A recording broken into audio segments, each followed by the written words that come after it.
U današnjem video radu ću približiti način upotrebe desantno-jurišnih helikoptera familije Mi-24, odnosno Mi-35, koje koristi i Vojska Srbije. Ruska vojska i njeno ratno vazduhoplovstvo je opremljeno sa nekoliko tipova borbenih helikoptera koje uspešno koristi u zoni specijalne operacije.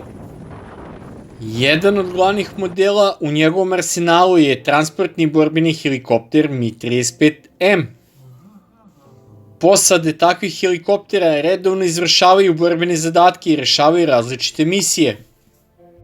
Oni samostalno dejstvuju po određenim ciljevima ili obezbeđuju borbenu upotrebu drugih borbenih letelica, odnosno predstavljaju njihovu pratnju u izvršenju borbenog zadatka.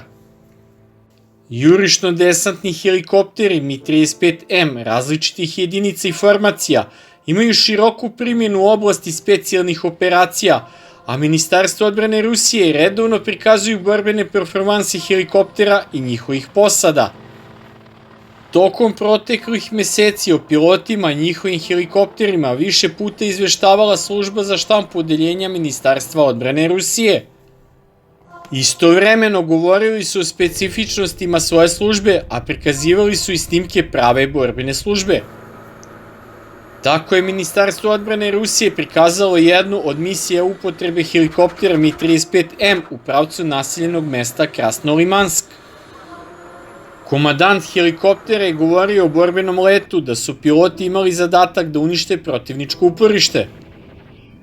Helikopter je stigao do linije lansiranja raketa, otkrio cilj i napao ga nenavođenim raketama. Da bi se smanjili rizici, gađanje nevođenim raketnim zrnima je izvedeno iz položaja propinjanja nosa helikoptera na gore, nakon čega je helikopter izveo protivvazdušni manevar i ispalio mamce, a neprijateljsko uporište tom prilikom navodno uništeno. Nekoliko dana kasnije Ministarstvo odbrane Rusije je prikazalo zajednički rad desantno-borbenog helikoptera Mi-35M i jurišnog helikoptera K-52. Na Krasnolimanskom pravcu radile su i posade iz sastava armijske avijacije Centralnog vojnog okruga i trebalo je da unište još jedno uporište. Tom prilikom je demonstrirana upotreba raketnog naoružanja, uključujući upravljanje helikopterom u napadu na ciljeve na zemlji. Jesenas je Ministarstvo odbrane Rusije objavilo novi snimak dejstva helikoptera, čiji su učesnici bili piloti helikoptera Mi-35M sa pozivnim znakom Zevs. Oni su govorili o svom pozitivnom iskustvu letenja helikopterom Mi-35M, karakteristikama službe i izvođenju borbenih zadataka.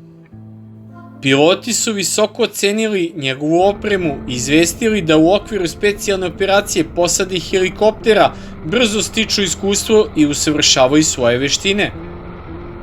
Video izveštaj je prikazao poletanje helikoptera, let do cilja, lansiranje nevođenih raketa i odlazak sa borbenog kursa. Pored toga, kao i u drugim izveštajima, prikazali su pogled na teren i cilj kroz optičko-elektronski sistem helikoptera. Nakon što je završio misiju vatrene podrške jedinicama na zemlji, pilot pozivnog znaka Zevs se vratio na aerodrom. Borbena upotreba helikoptera Mi-35M i njihovih posada se vrši u svim glavnim pravcima dejstva, samostalno uništavaju ciljeve ili podržavaju drugi helikoptere i pokazuju željene rezultate. Možemo očekivati da će Ministarstvo odbrane Rusije i u buduće nastavljati da objavljuje izveštaje o pilotima helikoptera, njihovoj opremi i poslu koji obavljaju. Savremeni transportni i borbeni helikopter Mi-35M, koji se koristi u specijalnim operacijama, jedan je od poslednjih predstavnika svoje porodice. Da podsjetim, prva serijska verzija helikoptera Mi-24 puštena je u upotrebu pre više od pola veka 1972. godine.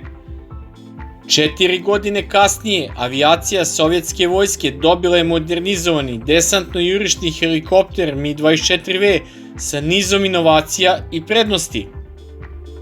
Ova varijanta helikoptera se izvozila pod oznakom Mi-35. Do kraja 90. godina prošlog veka postojeća porodica desantno-jurišnih helikoptera je dopunjena unapređenim varijantama Mi-24VM izvozne oznake Mi-35M. Sredinom 2000-ih počela je masovna proizvodnja te varijante helikoptera za izvoz. Nakon toga desantno-jurišni helikopter Mi-35M je isporučen raznim stranim zemljama. 2010. godine prvu seriju helikoptera Mi-24VM naručilo je Ministarstvo odbrane Rusije, a kasnije su se desile i nove porudžbine ovih helikoptera za rusku vojsku. Po tim ugovorima vojna avijacija je dobila više od 50 novih jurišno-desantnih helikoptera Mi-24VM. Najnovije modifikacije transportno-borbenog helikoptera, poznato kao Mi-24P1M i Mi-24P2M, izvozne oznake Mi-35P1M i 2M iliti Fenix, prvi put su predstavljene 2017. godine. Manje od 2 godine kasnije, 2019. godine, ova poslednja varijanta helikoptera je dostigla masovnu proizvodnju, a prvi proizvedeni primjerci su isporučeni ruskoj vojsci.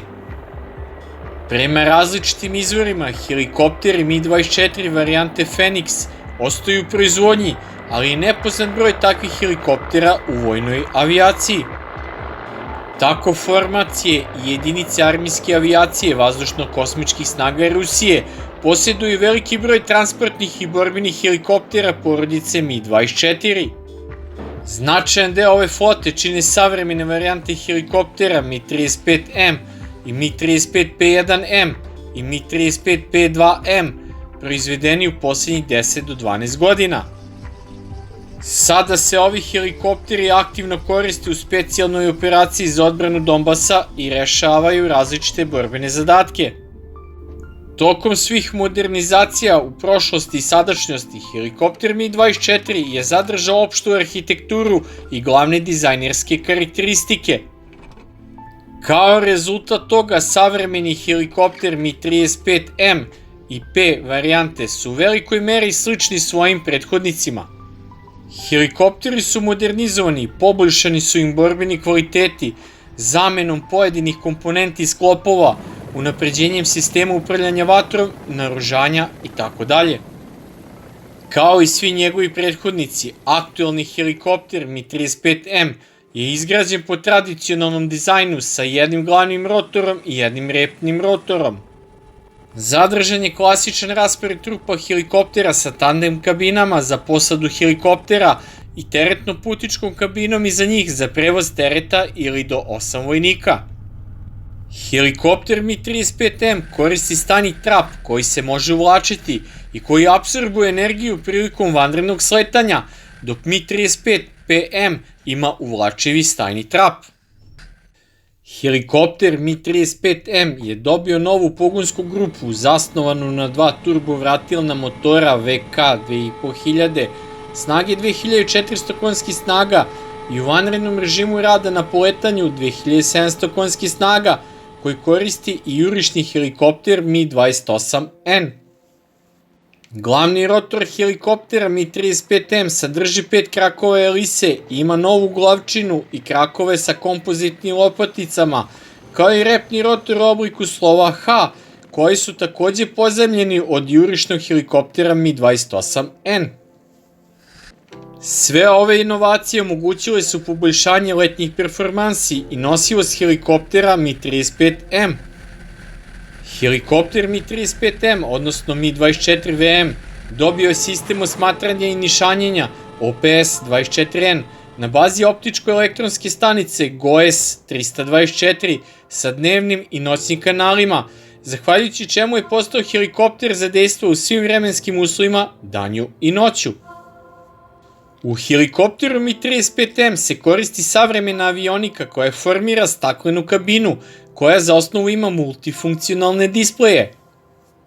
U varijantama helikoptera Mi-24 P2M i Mi-24M za rusku vojsku izmenjeni su uređaji za upravljanje naoružanjem i ugrađeni su drugi uređaji. Na zahtev kupca moguće ugraditi i radar prvi put u porodici helikoptera Mi-24. Što se tiče naoružanja, helikopter Mi-35 je sličan drugim varijantama helikoptera familije Mi-24, ali ima određene prednosti. Mi-35M koristi pokretnu topovsku turelu sa dvocevnim topom GŠ-23 kalibra 23 mm, dok helikopter varijante Mi-35P 1M i Mi-35P 2M je dobio fiksni top, ali veće kalibra od 30 mm GŠ-30K. Ispod skraćenog krila, helikopter Mi-35M ima 4 tačke za podvešavanje tereta ukupne nosivosti 1,5 tone. Novija varijanta helikoptera Mi-35P 1M i Mi-35P 2M je dobio izduženo krilo sa 3 tačke vešanja ispod svakog krila. Sve varijante helikoptera Mi-35 mogu da koriste nevođene rakete i bombe. Ugrađeni top se može dopuniti topovima u kontejnerima podvešenim ispod krila helikoptera. Takođe je prisutna i upotreba protivoklopnih raketnih sistema Taka, Šturm ili Vihr. U budućnosti će helikopteri Mi-35 postati lanseri novih vođenih protivoklopnih raketa Hermes A. Moguće da helikopter bude opremljen i raketama vazduh-vazduh R-60 za samoodbranu. Koristeći standardnu opremu za detekciju, najnoviji helikopteri Mi-35 mogu da prate situaciju u radijusu od 10 do 15 km i otkrivaju različite ciljeve, pre svega na nivou zemlje. Uništavanje ovakvih objekata vrši se u radijusu od 6 do 8 km, u zavisnosti od njihove vrste i korišćenog naoružanja. Nenavođene i protioklopne rakete kao i topovi omogućavaju helikopteru da napada i uništava širok spektar ciljeva, od vojnika do teških oklopnih vozila. Treba napomenuti da su u pogledu niza taktičko-tehničkih karakteristika, opreme i mogućnosti čak i najnovije modifikacije transportno-borbenog helikoptera familije Mi-24, Mi-35 inferiorne u odnosu na specijalizovane jurišne helikoptere Mi-28N ili K-52. Međutim, praksa pokazuje da to nije suštinska prepreka efikasnoj borbenoj upotrebi helikoptera Mi-35. Takvi nedostaci dizajna i konfiguracije mogu da se kompenzuju efikasnom upotrebom ugrađene opreme, uključujući zajednički rad helikoptera različitih tipova. Preko pola veka službenih, transportnih i borbenih helikoptera porodice Mi-24 dokazali su se kao uspešni, pouzdani i efikasni helikopteri sposobni da rešavaju različite zadatke. Usled njihove konstantne modernizacije, njihove karakteristike i mogućnosti su stalno rasle. Savremene varijante helikoptera Mi-35M i Mi-35P 1M i P2M trenutno se koriste u borbenim misijama. Ovi helikopteri i njihove posade su uključeni u aktuelnu specijalnu operaciju i sistematski su angažovani na uništavanju različitih protivničkih objekata i ciljeva. Oni daju svoj doprinos u podršci kopnenoj ruskoj vojsci, a takođe obezbeđuju testiranje i razvoj tehničkih rešenja za dalji razvoj porodice helikoptera Mi-24. Pošto srpsko ratno vazduhoplovstvo koristi 11 helikoptera starije verzije helikoptera Mi-35P, koja će se modernizovati na približni nivo Mi-35M i 4 nova jurišno-desantna helikoptera Mi-35M, odnosno ukupno 15 helikoptera familije Mi-35, u narednom periodu bi se u njihovu taktiku borbene upotrebe trebalo preneti iskustva ruske vojske u specijalnoj operaciji, kako bi se na najefikasniji način koristili i u vojsci Srbije.